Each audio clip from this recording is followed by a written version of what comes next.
Hi there, it's Sheena, your local agent, coming to you in the midst of COVID-19.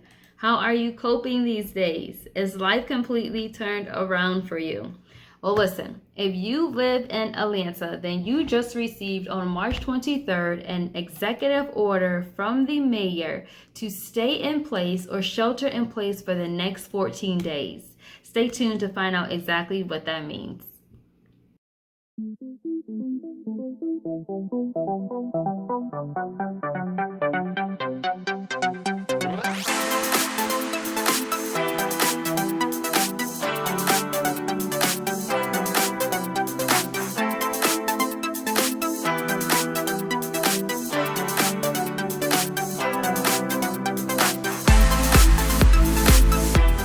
So, as you know, many states such as New York, California, Illinois, and others have issued the stay in place or shelter in place orders, which means that all non-essential workers should be working remotely over the next 14 days. And Atlanta's Mayor Keisha Bottoms has now adopted that same shelter in place order for the residents of Atlanta. This means that all non-essential businesses need to come to a halt, which means there should be no non-essential gatherings and so forth. Crazy, right? So let's say you live in an apartment complex. Let's break this order down a little bit so that you can understand what exactly it means. If you live in an apartment complex, condo, or places that have a shared space, then you need to keep at least 6 feet away from other people while you're in those common areas. Let's say the common area is the mail room or the courtyard, the park, and so forth that may be on that complex. You have to stay 6 feet away from the others who may also be visiting those areas. And of course, at this point, some of these complexes have already adopted this. They have already restricted and closed some of those common areas. So some of the residents may already be, unfortunately, facing this now. This is not new to them. Let's say that you leave your home and that you need to go out to run an errand. You need to be at least 6 feet away from those who are also out on the road with you. Keep in mind that this order is from March 24th into April 7th. But if you live outside of Atlanta, this order doesn't necessarily apply to you. But you should still follow the recommendations of CDC, your city, and your county's regulations and requirements. And unfortunately, we have individuals who are suffering from homelessness. Although they are exempt from this order, they are asking for you to seek shelter if at all possible. Now, I have read that there are some things in place where they're trying to add wash stations outside for the homeless so that they can wash their hands. Because as we know, washing your hands is one of the ways to reduce the spread of COVID-19. But that's definitely something that you want to look into. Now, the order does state that you can leave your home.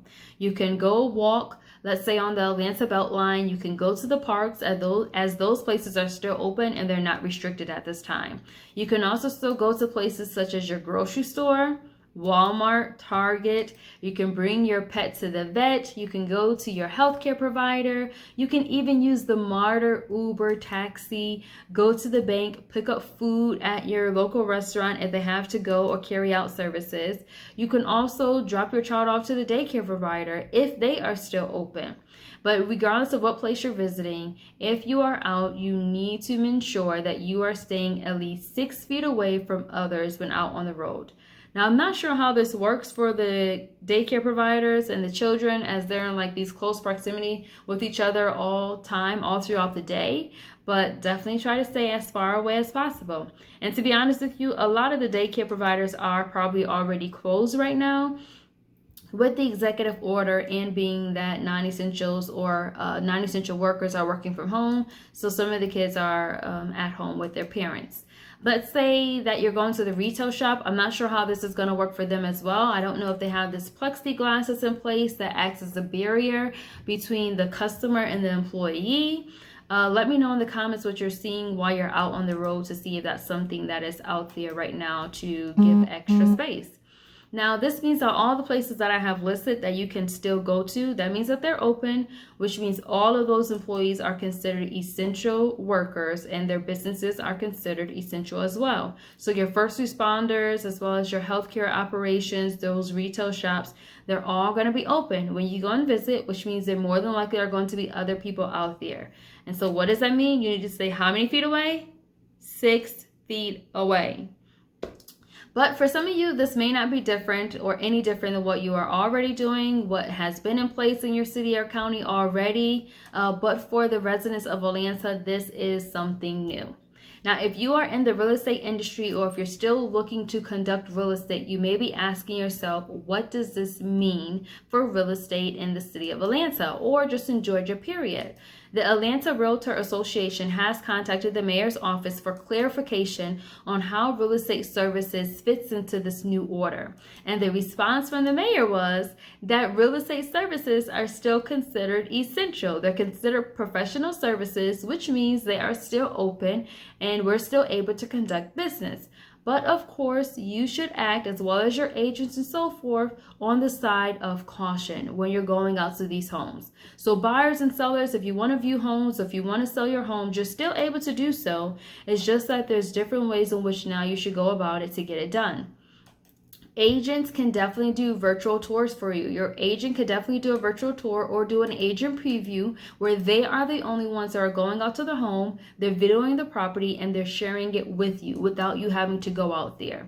Your agent can also wear gloves, they can wear a mask. If you as a buyer have to absolutely go out there, you should also be wearing gloves and mask as well. And that's only if you absolutely have to go see the property.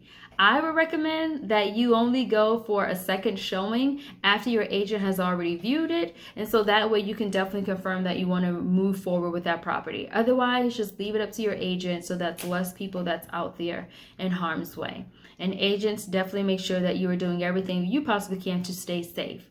Now, real estate deals are still happening and they're still going on. There are a lot of realtor associations in your area that have provided information regarding addendums or stipulations that can be added to their contracts regarding closings during COVID-19. And these stipulations are in place to protect the deal for the sellers and the buyers to continue to move forward.